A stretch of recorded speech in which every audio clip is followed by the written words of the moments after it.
I held out the gift box the way a man offers his beating heart.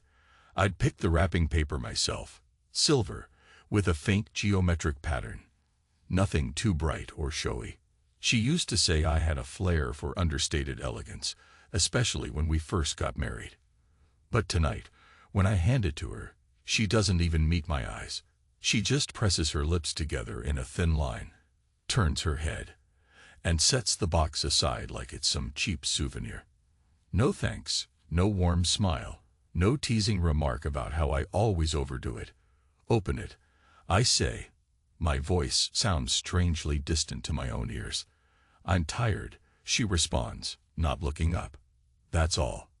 I stand there, arms limp at my sides, feeling the chill in her dismissal. A dozen retorts scurry through my mind, sarcastic, angry, wounded, but none of them form into words. Instead, I swallow whatever it is that's choking me, and I wait for that inevitable next moment, hoping she'll realize how strange she's acting and look at me with that old affectionate tilt of her head. But it doesn't come. She glances at her phone, tapping the screen, shifting her weight from one foot to the other, as though I'm an inconvenience occupying the same space. I breathe in, slowly. The sound in my own chest is loud. That's when the logic begins. I can see the steps I'll take to destroy the trust between us. Kill it dead in 3 precise moves. Except, is it trust if it's already rotted beneath the surface? My mind flicks over that detail, but I set it aside. First, confirm the lie. Second, confront the truth. Third, end it all. A tidy plan. I try not to think about how messy it will get. She leaves the kitchen.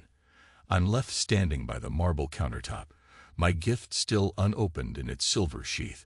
I can almost hear the old clock in the hallway marking each second. The air is thick, and I clench my fists to keep them from shaking. Then I look at the envelope near the sink. It's from a hotel. I picked it out of the trash this morning, after she left for work. A crumpled piece of paper with faint print. A checkout receipt. Not in her name. No, that would be too obvious. But I recognize her signature. So I straighten it carefully, read the date, read the room number, the nightly rate, the final total. The clerk's scribbled initials confirm the occupant, Michael Hudson.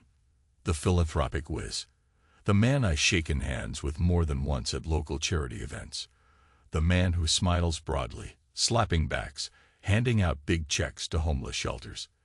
The man who compliments my barbecue and says we should do it again sometime. That same Michael Hudson. The man who's now in her life in ways that scorch my imagination with images I hate myself for picturing. I press the receipt flat against the counter, forcing my breathing to steady. She's gone upstairs to our bedroom. If I follow, I'll have to face her. And if I face her, I might demand an explanation. But I'm not ready for that yet. It's one thing to suspect your wife is sleeping with another man. It's another to watch the shape of your entire identity dissolve right before your eyes. I recall how she turned away from my gift, a piece of jewelry I picked out last week. I even had the cashier tape a small note inside. For all our years together. Now, that note feels like a funeral card. I slipped the hotel receipt into my pocket and moved to the living room. My reflection stares back at me in the dark window. My eyes look sunken, older. My hair has receded a bit more on the temples. The lines on my forehead are deeper than last year, but I can't remember exactly when they set in. It's as though I'm only noticing it now because everything else is crumbling. I hear the slow creak of the stairs. She's heading to bed. She doesn't call my name. There's no affectionate good night, no question about whether I'll be joining her soon. Nothing. A numbness crawls up my spine. I sink into the couch and close my eyes, sifting through the memory of how I used to look at her. I wonder if that version of me still exists, or if I'd already become someone else. The man suspicious of his own wife, planning to expose her betrayal step by step. Step 1. Confirm the lie. I already have more than enough circumstantial evidence, but I crave something concrete. I could hire an investigator. I know a few from my firm's security detail. Or I could track her phone. rummage through her messages. I hate the idea of sneaking around like that. But I don't see another choice. My hands begin to shake again. The day I start snooping is the day I admit I've lost all sense of trust in my marriage. But maybe I already have. Isn't that obvious? Somewhere upstairs, I hear the faint click of a door. Then the muffled hush of the bathroom shower. I think about how I used to join her under that hot water, pressing against her bare skin. For a moment, I let the image come.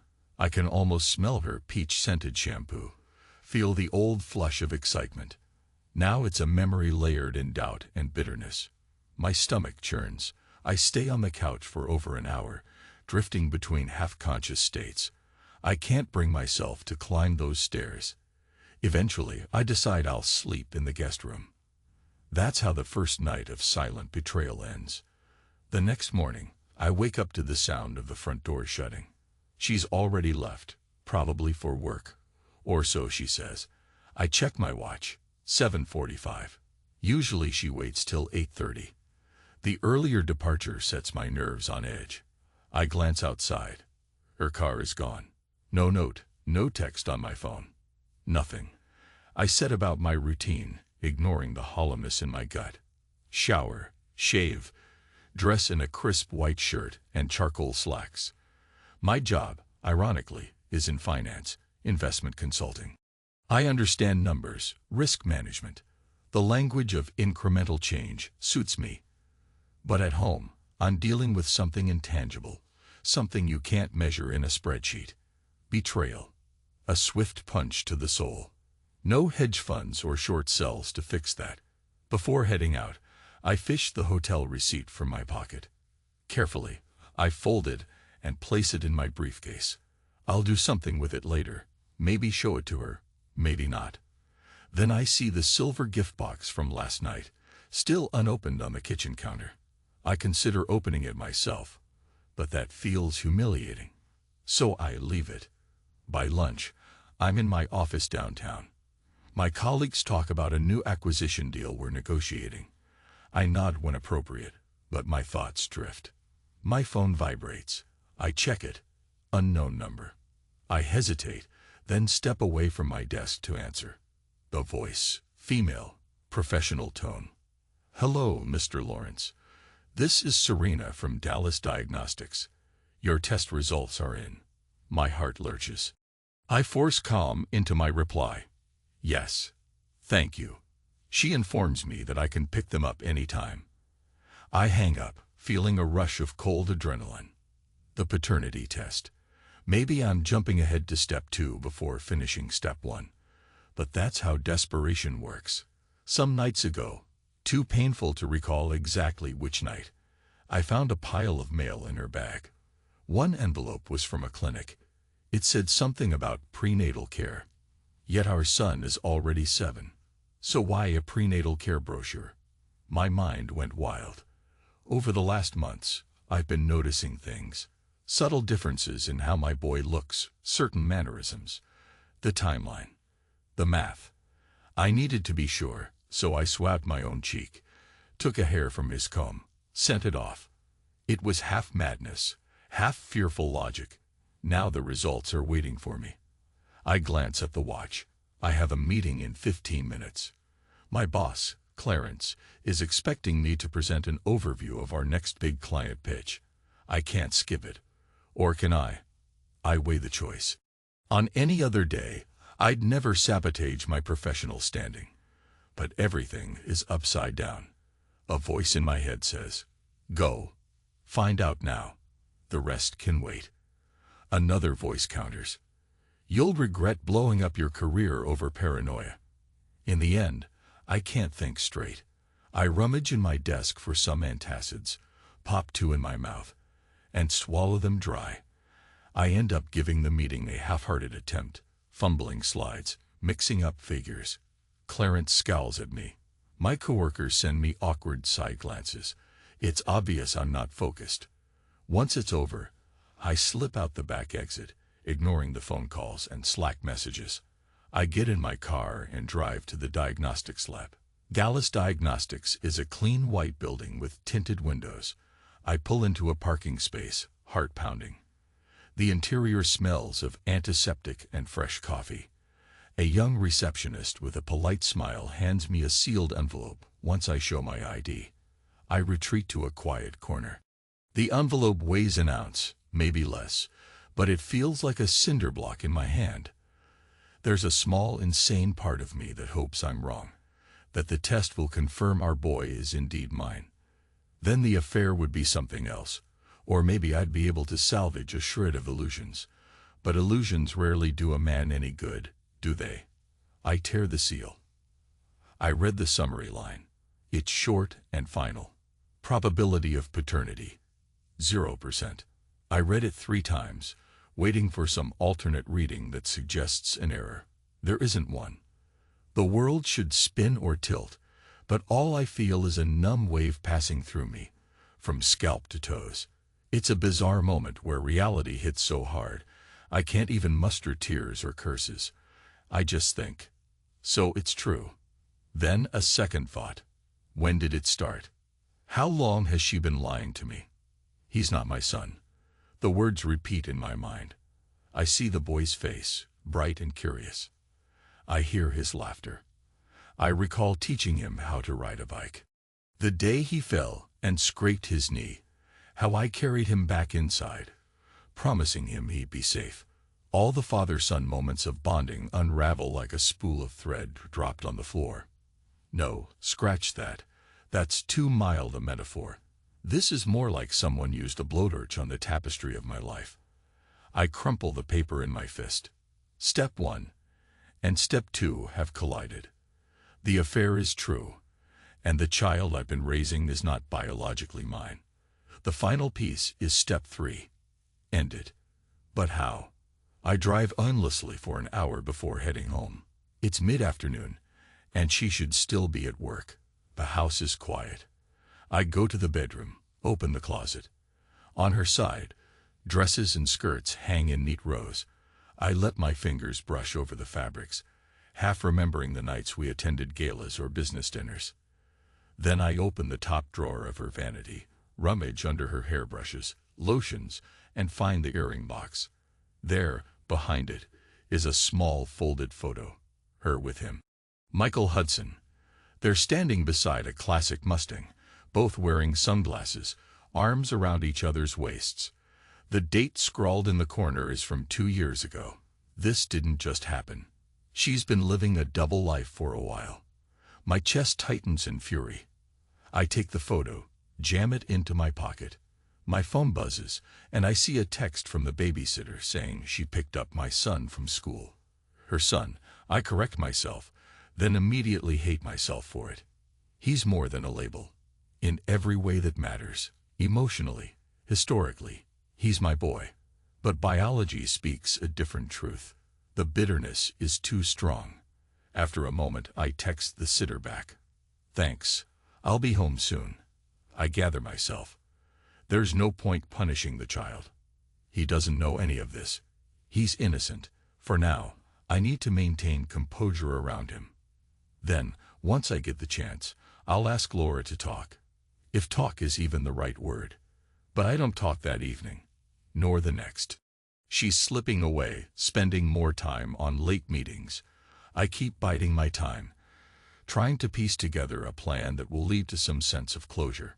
Meanwhile, I catch rumors that Michael Hudson's philanthropic empire is having trouble.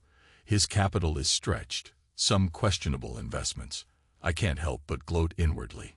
Even before I discovered the affair, I'd heard whisperings in the finance world that Hudson was over-leveraged. Now the news carries a savage appeal. He's going down. Maybe I can be the one to put the final nail in his coffin. That sets the stage for my revenge. Because if I can't physically beat the man to a pulp, though God knows I want to, I can financially corner him, strip him of his illusions, and that might be more satisfying in the long run. Destroy his lifeline. Watch him beg for mercy.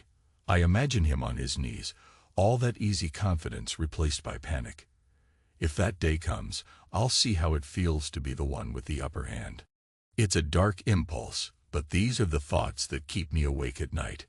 Kill the trust, That's not just about me and Laura. It's about killing the trust that everyone places in Michael Hudson. Because if there's one thing he thrives on, it's the city's belief in his generosity and unstoppable success. Step by step. That Friday, I finally confront her about the test. The boy is sleeping at a friend's house. We're alone in the living room, the overhead light giving everything a sterile hue. She's scrolling on her phone, not paying attention as usual. My jaw sets tight, and I slide the paternity report onto the coffee table. "What's this?" I say softly. She glances up, sees the envelope, sees the text. Her eyes widen a fraction. She tries to reach for it, but I put a hand on top of the paper. "You knew," I say. My voice is calm, but inside, I'm a storm. "Didn't you? Why would you do that?" She snaps. Defensiveness, anger, a quiver of something else behind her words. "Why wouldn't I?" I retort. "You gave me reasons to doubt." She swallows. "He is your son in every way that matters." "No," I say, controlling the tremor in my tone. "He isn't. Not biologically." "That's not what matters," she insists, voice rising. "You raised him. You love him. And he loves you. What about your lover?" I interrupt, tossing the photo I found onto the table. "Michael Hudson. How long has that been going on?" She presses her lips together. Her eyes flick to the photo. She can't lie now, not with that evidence in front of her. Finally, she exhales. "It was never supposed to be like this." I keep my composure with an iron will. "So it's true." She looks at me, something like regret flickering across her face, but not enough regret to truly undo the damage. "Yes," she whispers, "but it's over now." I almost laugh. The sound that comes out is more like a hollow bark. "Over? You're still seeing him." I have the receipts. Hotel nights.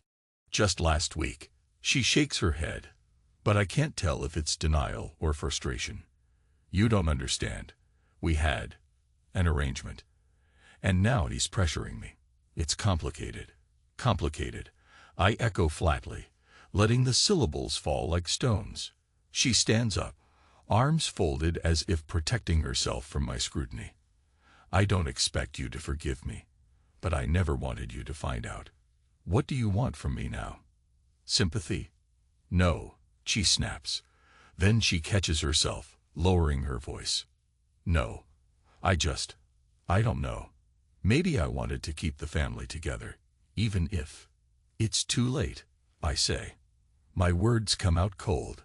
"You made your choice. Now I'll make mine." Silence. She stares, uncertain. I see tears trembling in her eyes, but I don't move to comfort her. Once I would have. Tonight, those tears look like manipulations, or at best, remorse for being caught. She probably wonders if I'm about to throw her out, or maybe if I'll get violent. I can see tension in her posture. But I don't do anything. I just collect the papers, stand up, and walk away. She calls my name, but I don't turn around. A few minutes later, I hear the bedroom door close. She's in the wrong, but it's me who has to leave the room. Typical. I step outside, into the night air. The suburban street is calm, lined with identical houses. An SUV glides by, headlights sweeping across me for a moment. Everything looks normal, but inside me is a chasm. I check my phone, and I see an email from a friend in finance. He's attached a file that shows Michael Hudson's holdings, including some that are publicly traded. Hudson's in a precarious position, and I might be able to buy out the funds he relies on. That would put me in control. The next move becomes clear. Step 1 was confirming the betrayal. Step 2 was learning the truth about my son. Step 3. Ruin them. Ruin Michael financially, and ruin Laura's illusions of any future with him. And then, a new life for me, away from them both. I think about my boy, my heart twisting. He's the only innocent, but at least he'll have enough financial security in the short term. I'll leave him something. I'm not a monster. Yet I'm not a father, either, not in the way I once believed.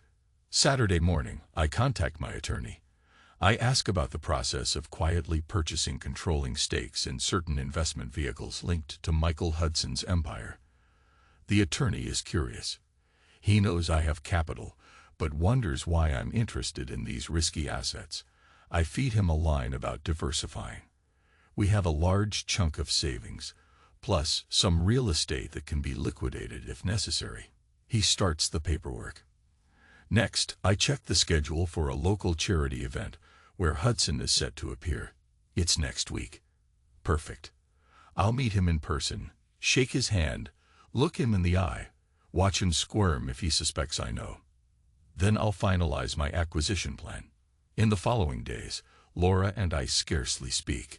The tension at home is thick. She tries to approach me once or twice, something about counseling or waiting until after the holidays. I refuse, telling her it's too late for that. She insists I not do anything rash, but that only fuels my resolve. I notice she's sleeping in the guest room now. I wonder if she's texting him from behind that closed door, telling him about my reaction, about how I discovered everything. Possibly. Let them both tremble. At work, I channel my anger into action.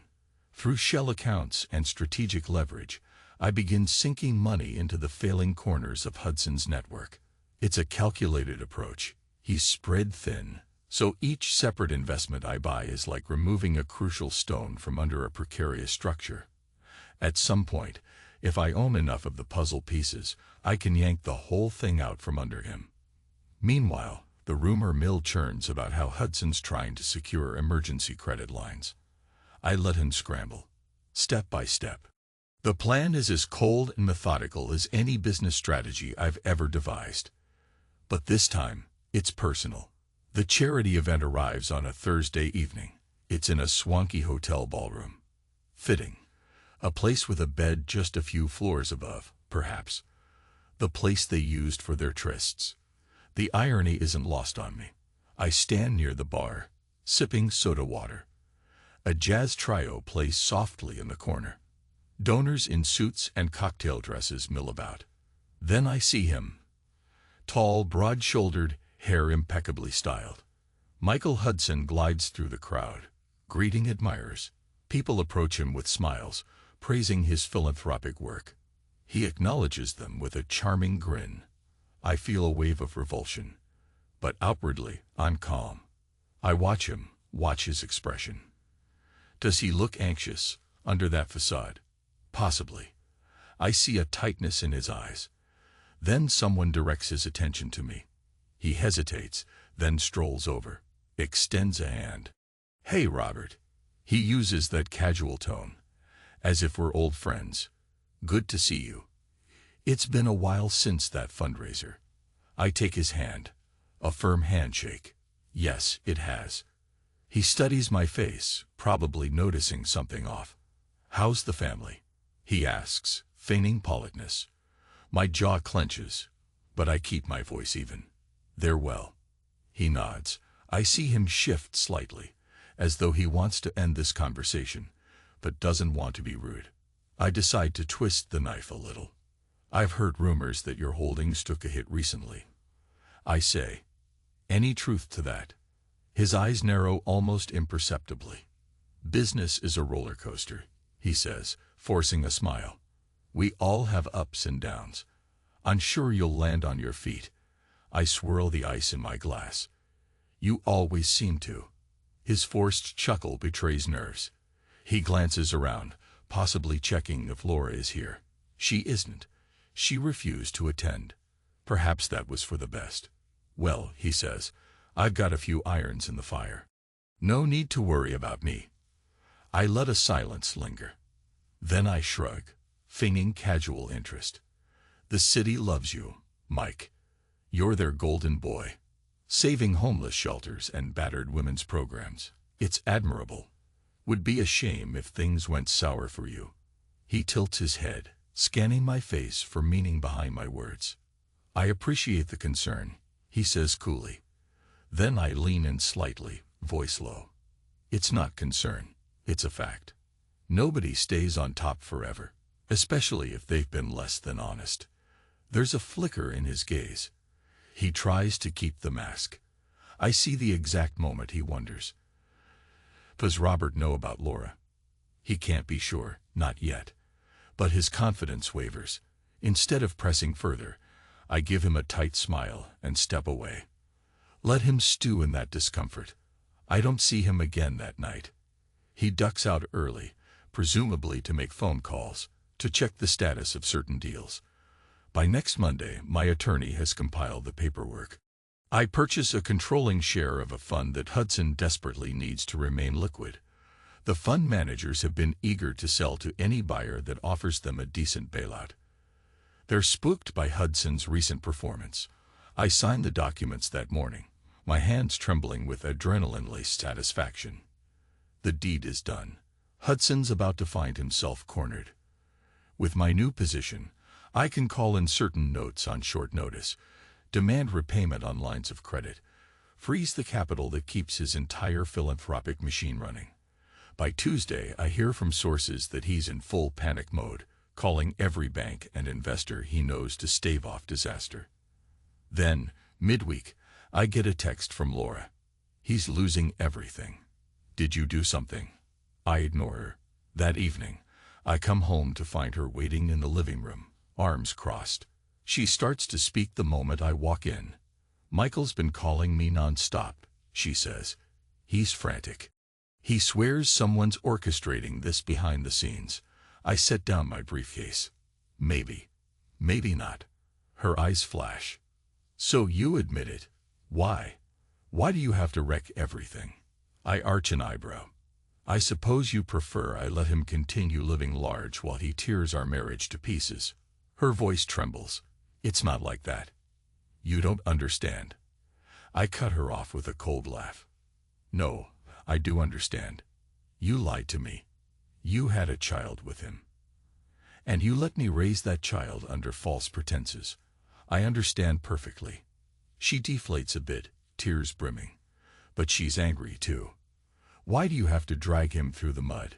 You can punish me, but he's punish you. My voice rises. You think I'll just spank your hand and we're square. You destroyed my life, and you want me to be merciful. Let me remind you, he's the father of the boy I believed was mine. Her tears spill over, but I feel no pity. She steps closer, lowering her voice, almost pleading. You don't have to do this, Robert. Think about our son. Think about how this will impact him if he's not my son. I hiss. The words burn my throat, but I force them out, and I'm done listening. She tries to stop me from walking away, reaching for my arm. I shake her off. Retreat upstairs. In the bedroom, I lock the door. It's an empty victory. I lean against the wall, trying to steady my breathing. The final blow to Michael is only days away. After that, I'll move on to the next phase of this meltdown, or closure, or whatever it is. On Friday morning, I do the deed. I call in his debts, force repayment on certain lines. Hudson's entire structure cracks. By noon, the media is buzzing. Philanthropic giant in trouble. Hudson's empire on shaky ground. People are dismayed, some outrage. Hudson tries to do damage control, but it's too late. The meltdown is swift. That afternoon, I'm in my office when my phone buzzes. I look at the caller ID. It's him. I let it ring, curious if he'll leave a voicemail. He does. I wait a few minutes, then I tap play. Robert. I don't know what's happening here, but look, I know we haven't always been. Look, man, can we talk? I need to figure this out. I'm willing to deal or negotiate some arrangement. Just call me back, please. The desperation in his voice is palpable. I replay it twice, letting the satisfaction seep in. Then I delete the message. He's done. That evening, I return home. Laura is waiting in the living room again. But this time, her posture is different. She's sitting on the couch, shoulders slumped. There's no fury, no tears, just a quiet heartbreak that's almost harder to face. Still, I stand in front of her, arms folded. I know what you did, she says softly. You completely destroyed him. He's broke. I nod, unsmiling. He earned it. She closes her eyes briefly, as if in pain. You won. Are you happy now? I let out a slow breath. Happy? No. But this was necessary. For what? Revenge. You could have divorced me. You could have confronted him, had it out. But you went after his entire life. Don't you see how extreme this is? I don't answer. I just stare at her. After a moment, she stands up, wiping her cheeks. Well, if this gives you closure, then congratulations. But you should know that our boy is the one who'll suffer most. Michael can't provide for him. And if you leave, he has you, I say, cutting her off. You're good at fending for yourself. She shakes her head, an expression of despair twisting her features. So that's it. You're just done with both of us. My throat constricts. I recall the day our boy was born, how I felt holding that tiny bundle, or all the times I insisted on teaching him about responsibility and honesty. The memories jab at me like shards of glass, but I can't let that stop me. Yes, I say quietly, I have nothing left here. She studies me for a long moment, then nods in defeat. Then go. That night, I pack quietly. I gather photo albums, old letters, videos of the boy's first steps, even the wedding ring she left in a drawer. Each item stirs a memory I can't bear to keep, but I take them anyway, part of me wanting to preserve some evidence that I once tried to be a good father, a good husband. Another part of me wants to erase them, so there's no reason to come back. It's all contradictory. By the time the suitcase is zipped, I feel like a hollow shell. I walk through the house in the silent dark. The furniture stands like ghosts, half lit by the street lamp glow. The living room, where we used to watch movies. The kitchen, once filled with the aroma of coffee on Sunday mornings. The hallway lined with pictures of our family trips. Everything is overshadowed by this betrayal, making the house feel like a mausoleum for memories. In her bedroom, she's asleep or pretending to be. I see her silhouette under the blankets. I set a small envelope on the nightstand. It contains the final set of documents I signed this afternoon. A relinquishment of any claim to the house, transferring it fully to her name. I also included a short note. This was never about the money. Maybe she'll read it in the morning. Maybe not. I head downstairs. That's when I hear a small voice. Dad? I freeze. Our boy stands at the bottom of the steps, in his pajamas, hair tousled, rubbing his eyes. Dad, he repeats. Where are you going? Every muscle in my body tenses. For a split second, I imagine kneeling down, giving him a hug, telling him everything will be all right. I want to believe I can be the father he deserves. But the paternity test flares in my mind. That 0% line. Rational or not, it's a barrier I can't cross. My eyes burn, and I swallow hard. I have to leave for a while. I say, my voice husky. There's work, and grown-up stuff. His eyes fill with worry. Are you coming back? I can't answer that. I just place a hand on his shoulder, holding it for a moment. Listen to your mom. Okay. Keep up with your homework. He blinks, tears forming. But, good night, I whisper, forcing the numb finality into my tone. Then I walk past him, suitcase in hand. I can't bear to look back. The front door opens with a soft click, and I step out into the night air. The quiet suburban street is the same, but everything else inside me has changed. Loading the suitcase into my car, I feel an odd sense of calm. My phone buzzes. I check the screen. It's a text from an unknown number, but I recognize the style. It's Michael Hudson. A short message. Please, I need to talk to you. I'll do anything. I lock the phone without reply. Let him drown in the aftermath. I drive. The night stretches out, each mile separating me from that empty house. One part of my mind recaps the steps I've taken. Confirm the lie, get the truth, deliver the punishment. The marriage is finished. The illusions are shattered. The philanthropic hero is undone. And now I'm free, if you can call it that. But I can't ignore the hollow echo in my chest. Who am I, now that my role as husband and father is obliterated? The questions keep me company in the car's silence. At a red light, I open the center console and pull out the silver gift box, still unopened. I had hidden it there. I stare at it, remembering how she turned away that night, not even caring enough to tear the wrapping. The light turns green, and I toss the box onto the passenger seat. It might never be opened. I pass darkened strip malls, sleeping subdivisions. The city edges fade, and soon I'm on the interstate, lights flashing by in a steady cadence. It's late, and my mind replays the entire ordeal. The reflection of the scoreboard in the stadium lot, where I once saw them in the distance, her hair in the wind, his hand on her waist. The time I watched from the parked car, seeing them share a brief but unmistakable kiss behind the tinted glass. So many chances I had to speak up, to demand answers. Instead, I let it fester, building an anger so strong I turned it into a weapon. Now the weapon has done its damage, and I'm left with the smoldering ruins. An hour of driving, then I pull into a rest stop. Shutting off the engine, I lean my head against the steering wheel. My temples throb. If I close my eyes, I see the boy's face. Confusion, hurt. I see Laura's tears. I see Michael's forced grin as he tried to greet me at that charity event. All these images swirl with the painful knowledge that I orchestrated a downfall.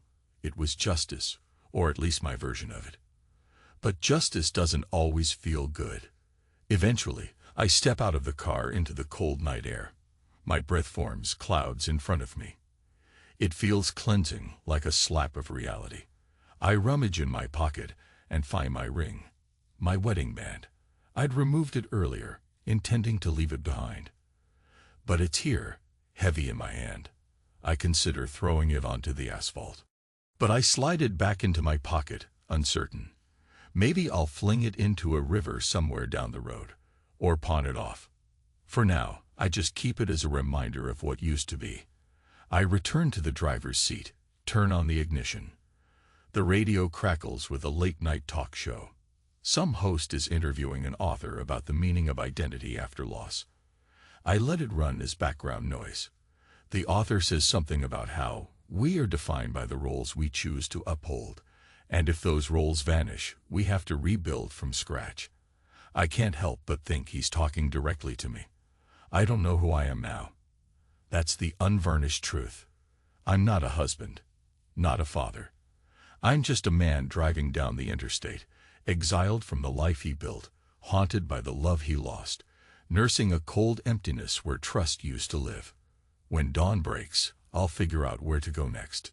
But for now, as I merge back onto the highway, the only thing I'm certain of is that I've burned every bridge behind me. And there's no turning back to the man I used to be. The road stretches ahead, an endless ribbon, and in my rearview mirror is the faint glow of a city that's no longer my home.